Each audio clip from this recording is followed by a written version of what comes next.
আজকে এনেছি কাঁচা আমের এক অসাধারণ নাড়ু। দুধ, জাফরান, বাদাম আর একটু চুন মিশিয়ে এটাকে দিয়েছি ঝরঝরে টেক্সচার। ঘিয়ের অপূর্ব ঘ্রাণ। কাঁচা আমটা সিদ্ধ হলেও গলে যায়নি, স্বাদটা একেবারে পারফেক্ট। মেহমান এলেই পরিবেশন করুন, একবার খেলে মন ভরে যাবে। আশা করি আপনাদের ভালো লাগবে, আর ভালো লাগলে আমার চ্যানেলটা সাবস্ক্রাইব করে ভিডিওটি লাইক, কমেন্ট, শেয়ার করে আমার সঙ্গে থাকবেন। চলুন দেখে আসি এই অসাধারণ নাড়ু। এখানে আমি 1 কেজি কাঁচা আম নিয়েছি, একদম পরিপক্ক। তো এখন এই আমগুলো আমি ছিলে নেব। প্রথমে মাথার অংশটা আমি কেটে ফেলে দিচ্ছি। আমটা কিন্তু একদম অনেক পরিপক্ক, আটি হয়েছে, প্রচুর শক্ত। তো এরকম আমি নিতে হবে নাড়ুর জন্য, তাহলে অনেক রেজাল্ট ভালো হবে। তো এখন আমি পিলারের সাহায্যে আম ছিলে নেব। আমগুলো আমি সুন্দরভাবে ছিলে নিয়েছি। এখন আমি চাকুর সাহায্যে একটু চিকন চিকন করে কেটে নেব। তো আপনারা চাইলে কিন্তু গ্রেটারের সাহায্যেও গ্রেট করে নিতে পারেন। একদম মিহি কিছু করব না, একটু মোটা মোটা করে করব।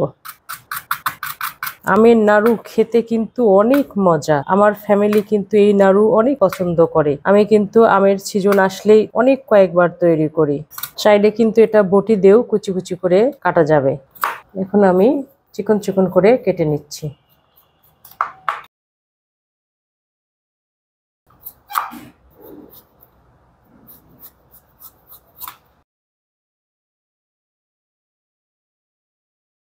আম কুচানো হয়ে গেছে।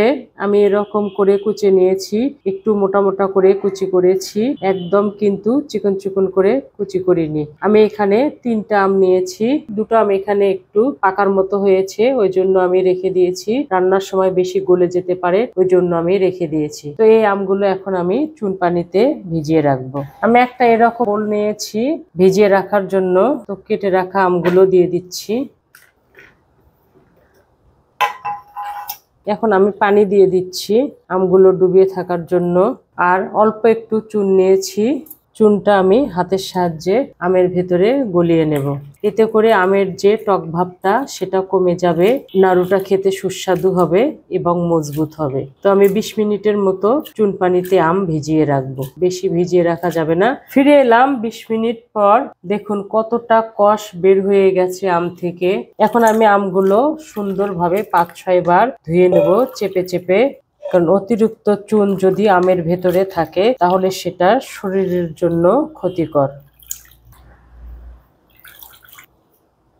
20 মিনিটের বেশি কিন্তু আম ভিজিয়ে রাখা যাবে না, তাহলে আম তেতো হয়ে যাবে আর অনেক শক্ত হয়ে যেতে পারে।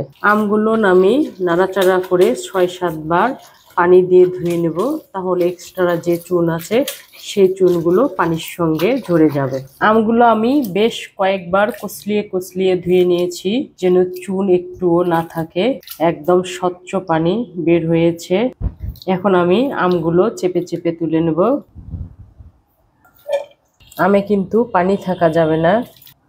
আমগুলো আমি সুন্দরভাবে চেপে নিয়েছি, তারপরেও মনে হচ্ছে একটু পানি আছে, ভেজা ভেজা লাগছে। তো সেজন্য আমি পরিষ্কার একটা সাদা কাপড় নিয়েছি, কুচানো আমগুলো ঢেলে দিচ্ছি, যেন এক্সট্রা পানিটা চাপ দিলে ঝরে পড়ে যায়। সুন্দরভাবে মুড়িয়ে হাত দিয়ে আমি চেপে চেপে এক্সট্রা পানিটা ফেলে দেব।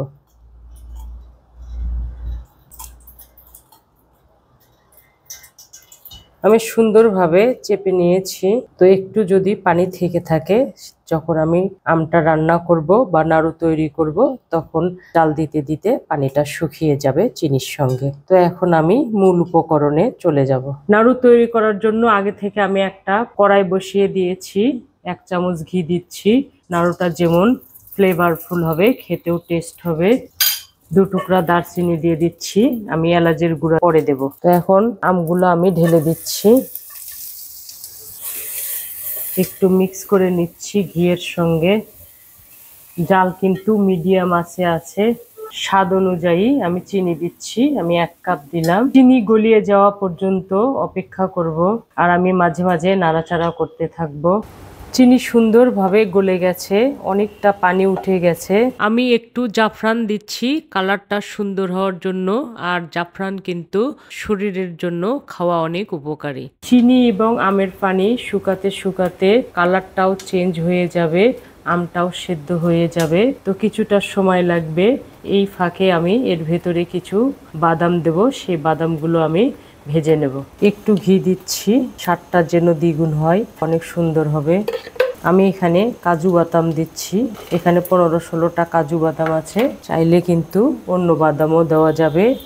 তো হালকা একটু ভেজে নেব, ফ্লেভার আসা পর্যন্ত, বেশি ভাজবো না। এই বাদামগুলো যখন দাঁতের নিচে পড়বে, নাড়ু খেতে যা টেস্ট হবে। চিনির পানিটা অনেকটা শুকিয়ে গেছে, কালারও অনেক চেঞ্জ হয়ে গেছে, দেখে বুঝতে পাচ্ছেন একটা লালচে কালার এসেছে, যা দেখতে অসাধারণ এবং লোভনীয় হয়েছে। তো আমি আরেকটু চিনির পানি নাড়াচাড়া করতে করতে শুকিয়ে নেব, সে পর্যন্ত অপেক্ষা করব। চিনির পানি অনেকটা শুকিয়ে গেছে, নাড়ুর জন্য এখনো পারফেক্ট হয়নি।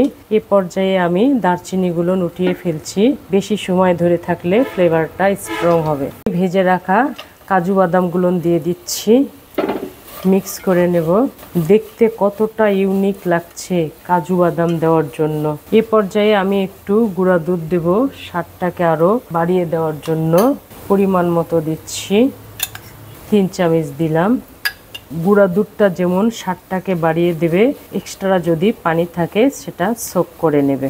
নাড়ুটা অসাধারণভাবে খেতে ভালো লাগবে। দুধ আমি সুন্দরভাবে মিক্স করে নিয়েছি, তো দুধ মিক্স করতে করতে নাড়ুর জন্য একদম পারফেক্ট হয়েছে।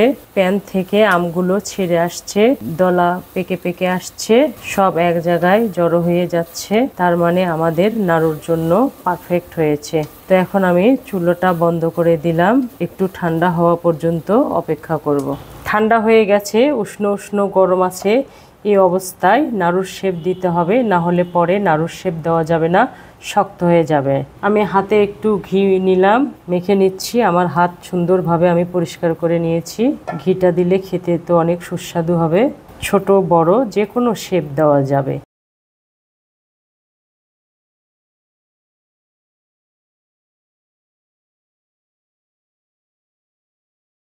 রেখে দিলাম।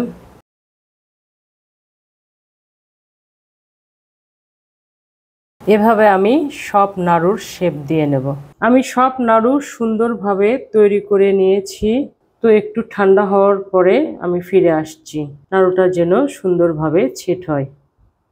ফিরে এলাম 20 মিনিট পরে, এখনো অনেকটা গরম আছে, তো ঠান্ডা হওয়ার পরে কিন্তু আরো সুন্দর হবে, মসৃণ হবে। এখানে নাড়ুর টেক্সচারটা দেখুন কত সুন্দর হয়েছে। চুনিয়ে ভিজিয়ে রাখার কারণে আমগুলো সিদ্ধ হওয়ার পরেও ভেঙে যায়নি, যার ফলে নাড়ুর মধ্যে একটা ঝরঝরে সুন্দর গঠন বজায় আছে। এটা খেতে যেমন ভালো লাগে, দেখতে তেমন আকর্ষণীয়। এখন আমি নাড়ুগুলো সংরক্ষণ করার জন্য এরকম একটা পরিষ্কার করা শুকনো জার নিয়েছি, তো নাড়ুগুলো আমি জারের ভেতরে দিয়ে দিচ্ছি। এভাবে কিন্তু জারে রেখে নর্মাল ফ্রিজে রেখে বহুদিন পর্যন্ত খেতে পারবে। আর হঠাৎ যদি মেহমান আসে তখন ঝটপট করে পরিবেশন করতে পারবেন, তাদের মনও ভরে যাবে, আপনার প্রশংসায় মুখর হয়ে উঠবে। আজ এ পর্যন্তই, ইনশাল্লাহ আবার দেখা হবে নতুন নতুন রেসিপি নিয়ে। ভালো খান, সুস্থ থাকুন, আল্লাহ হাফেজ।